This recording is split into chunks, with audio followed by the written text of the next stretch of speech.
Hello, welcome to another week in my studio. Hope you've had a good week. I hope you found some time to create this week. I want to share some little tips with you this week. A few of you have been messaging me, asking me about the mixture that I make to pop onto my palettes so that they don't get any mold on them. So I really want to share that with you today. And secondly, I wanted to just share something with you that's happening in my studio at the moment. So maybe you can let me know if it's something you want to know more about. But you can see there's a giant painting on the wall behind me. This painting has not been done by me. Well, not yet anyway.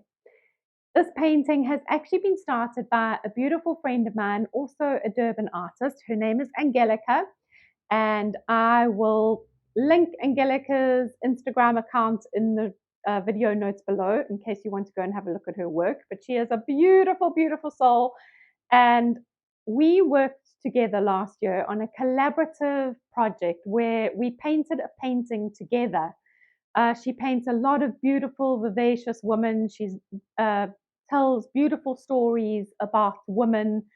She painted this beautiful woman, and then I came along and added flowers, and together we used both of our skills to create this painting and auctioned it off to raise funds for the Orphan Foundation here in KZN. So the painting got auctioned over the breakfast they had, and whatever funds were raised from the sale of that painting went off to support the Orphan Foundation. I will see if I can find some old pictures of it and show you as I'm chatting. But we had lots of fun doing it, and it was really great fun to collaborate with an artist on a painting. And it really is quite a headspace thing to paint on something that somebody else has already worked on. It really messes with your process as an artist. But I'm a big one for having to jump out of your comfort zone as a creative. It's really good for us to get out of our comfort zone and do something that kind of makes us feel a little bit unfamiliar. It's a good thing to hold hands with fear and carry on creating anyway. And there certainly is a huge element of fear when you start working on a surface that somebody else has worked on. So Angelika has started this painting, and I'm going to work on it a little bit now. And then we're going to get together and work on it a bit together. And it's like, becomes like a collaboration of two creative brains, which is quite fun. We both love color, so we have some similarities in that. We both love color, we both love flowers, we both love expressive mark making. So the marrying of our two styles actually works quite well, but it really is quite a thing to get your head around. So I'm sitting with this painting, and I need to get started with starting to add some of my mark making into the image, which has left me kind of feeling a little bit intimidated this week. So I thought I would come on here and share it with you because it really is intimidating when you start a new painting anyway. But to start a painting that you're working on collaboratively with somebody else, that's a whole new different mind game that I'm playing. And of course, I wanted to know if you wanted to know more about it. So let me know in the comments if you would like me to share a little bit about this process. We're not quite sure what we're going to be doing with this painting yet. We just want to have fun. At the moment, we are just working together to create this painting, and we're going to see where the journey takes us and what we're going to do with it. So if you want to know more about it, then let me know in the comments, because I'd love to share it with you and share our process with you if it's something you're interested in. But I did want to share with you my top tip, besides not getting mold on your paint, which I'll share with you right now. I want to share a tip with you about how I get over that feeling of overwhelm when I'm now sitting in my studio and I'm feeling kind of anxious about getting started. The place that I go to, my sketchbook. My sketchbooks become my place to brain dump, work through all my emotions, work through my fears, mark make, have fun, loosen up, enjoy myself, and just find my expression, find the ideas that are going in my head, like where can I start here? What colors do I want to start working with? What kind of mark making? Somehow it all makes sense when I start playing in here. And then I take the things that have worked for me in here into having a starting point for how to get started on this. So this is still feeling kind of intimidating at the moment. So this is where I'm at. I'm playing in my sketchbooks, and I am so grateful that because of my little system of decanting big blobs of paint and being able to store them without them going moldy or going dry, and I shared that with you last week. If you never saw last week's video, you'll be able to see how I do that. This is when I'm really grateful to have beautiful big blobs of paint that I can use in my sketchbook, because I definitely wouldn't work with tiny little blobs of paint on a surface like this. So I don't want to be working with tiny little blobs of paint in my sketchbooks either. So in saying that, let me share with you how I keep not only this little palette, but my watercolor palettes, my gouache palettes, anything that stays a little bit damp. In our humidity here in Durban, that's never a good thing, because there's always a chance of mold setting in. Let me show you what I mix up and spray onto my paint so that I don't end up having to throw paint away. And I can come back and use it again whenever I want to. So let me share that tip with you. And if you're ever feeling intimidated, remember the place to go is your sketchbooks. Get back to having some fun. Hopefully it's going to get me out of a bind with this painting. Just a quick tip before I share with you how to make up the little mixture that's going to stop the mold from growing on your paint. If you open your paint and it has mold on it already, see if you can try and save it. For example, if you have a big blob of paint in a container, take a palette knife and scrape off the bits that have got mold. Make sure that you've removed any little bits of mold. Mold spores are actually invisible to the eye, so it's really hard to see if there is anything on there. But if there is something visible, remove it immediately using your palette knife or a stick or something like that. Take it off. If you have a watercolor palette like this, what I suggest you do is, if unfortunately you've got a bit of mold on there, either take it off with your palette knife, or what I do is I get some of these cotton buds, like a cotton bud stick.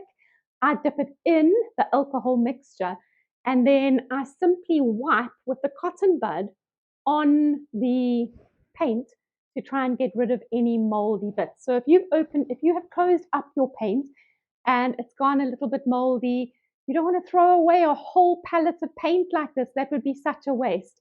Take some of these little cotton buds, dip them in the alcohol, and the alcohol mixture that I'm about to show you how to make, dip it in that and simply wipe away at your paints until you've removed every visible little bit of mold that is on the paint. Try and save your paint from having to be thrown away. Once you've removed all of that, then continue to use the mixture that I'm going to share with you now. Now, making up a little formula to stop mold growing on your paints is super, super easy. The first thing you need is some little squirty bottles, little aerosol, do you call them aerosol bottles? Bottles that have a little nozzle that you can squirt, a bit like a perfume bottle. Do you call them an aerosol bottle? Anyway, I find these at a local plastic storage shop that we have here. You can also get them at a lot of pharmaceutical shops. Now, all you need to do is fill up, not quite to the top. Can you see? Can I show it to you? If I hold it up like that, there we go. Can you see how much water I've put in this? So all you need to do is fill up with a little bit of water into one of your bottles. I'm going to get this one out the way. That's one I've already done. So you need your aerosol bottle, you need a little bit of water in it, and then you need to go to your pharmacy and get some isopropyl, I think that's how you say it, isopropyl alcohol. Now, this is the kind of alcohol that is used in surgical procedures to disinfect a surface. So I found this at my local pharmacy in the section where they sell disinfectants and wound care and things like that. It is 99, I don't have glasses on. It's a high percentage of pure alcohol, and in South Africa it is sometimes known as rubbing alcohol. but it must be isopropyl based alcohol and not the kind of alcohol you're drinking, okay? Not the kind of thing that you're going to mix in with your Coca-Cola on a on a weekend, all right? We're not talking, don't go raiding the vodka cupboard or anything like that. This is surgical alcohol. What it is going to do is it is going to help to disinfect the surface areas of our paint. So you're going to open up your bottle, and all you're going to do is pour a little bit of your alcohol mixture. Now, this does evaporate, so you need to work quite quickly. And I'm going to pour just a little bit into my water. Doing this out of the camera now. And you're going to work on a ratio of about 10 to 1. So 10 parts water to 1 part alcohol.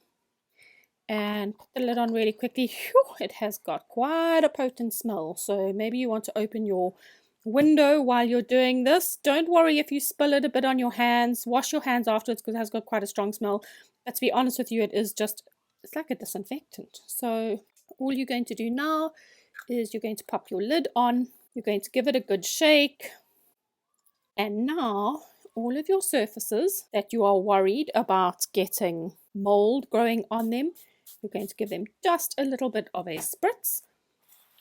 Bring in your gouache paints, and before you close up your gouache paint, give it a bit of a spritz with your mixture, which is simply water and isopropyl. Geez, I hope I'm saying that name right. I'm sure I'm butchering the name. But in South Africa, it's also known as rubbing alcohol. It's an alcohol disinfectant. And mixed in with your water, it's going to kill off any mold spores that might be on here. And then you can take your lids and you can close up your paints and keep them in a nice cool place so that you know that no more mold will be growing on the surface. This is also the mixture that I like to spray on my acrylic paints that I like to decant into separate little jars. This paint has been going now for, I think it was about 3 weeks ago or maybe 2 weeks ago that I filmed getting this paint. Excuse my dirty fingers, but look how beautiful this paint is. It's still lovely and creamy in texture. It hasn't gone moldy, but ordinarily acrylic paint like this would dry super, super quickly in Durban in our humidity. And if I did put a lid on it to try and keep it wet for longer, chances are it would probably go moldy before I got to use it up. So, of course, as I've shown you, I like to give it a little bit of a spritz with my formula. And then all I do is I pop it in, pop the lid on it. It does smell a bit like a surgery to begin with when you spray it, but just make sure your windows are open. So I'm going to pop that lid on. I'm going to pop it in the fridge, and that acrylic stays super clean. Look at my dirty fingers. That acrylic will stay super clean, not full of mold, and I'll be able to use it again soon. The other thing that I suggest you do is take the bottle that you have made up and label it. I just stick a bit of painter's tape on here and give it a big fat A, because I do like to keep separate bottles that just have water in it as well, because sometimes when I'm painting, I like to just spray or spritz a little bit of water over the paints that I'm using, especially if they are, for example, gouache dries really quickly. So sometimes if I've been painting for a while, I like to give the paint a quick spritz of water. The alcohol mixture I tend to just use at the end when I am about to close it up to ensure that there's no contamination,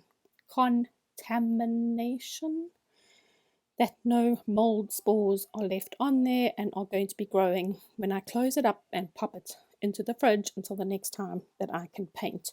Super easy little mixture, and it will save you a whole lot of paint from going moldy. I hope that if you live somewhere where it's really hot and humid like me, that mixing up that little spray bottle is going to save you from having to throw away paint that's gone a little bit moldy or smelly. It really does work for me. So I hope that's going to help you. Also, if you are wanting to know more about what Angelika and I are up to with this painting, let me know.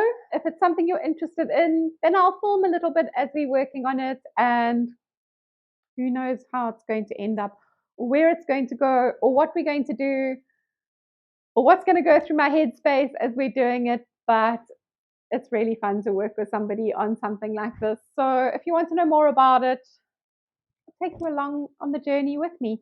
Otherwise, Remember my top tip: if you're feeling intimidated in your studio, if you're feeling like you don't know where to go or what to do, or feeling a little bit stuck with something you're working on, pull out your sketchbooks.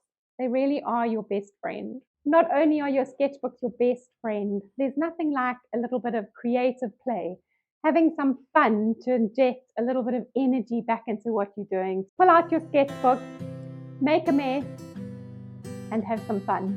You'll be so happy you did.